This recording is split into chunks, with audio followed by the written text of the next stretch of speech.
आज मी माझ्या पेशंटची रिकव्हरी स्टोरी शेअर करणार आहे. नेहा ही एक नवीन आई होती. तिने सुंदरशा बाळाला जस्ट जन्म दिला होता. 1 महिना झाला होता आणि पूर्ण प्रेग्नन्सीमध्ये नेहाला बॅक पेन आणि सायटिकाचा त्रास होत होता. ती आमच्या क्लिनिकला आली आणि मी तिला कायरोप्रॅक्टिक केअर थ्रू मदत करू शकले. तिची रिकव्हरी छानपणे झाली.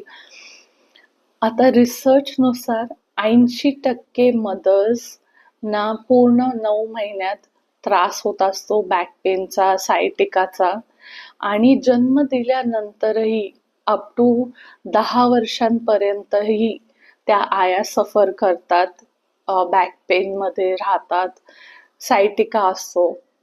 हे का होतं? प्रॉपर गाईडन्स नाही मिळत त्यांना आणि प्रॉपर ट्रीटमेंट नाही मिळत.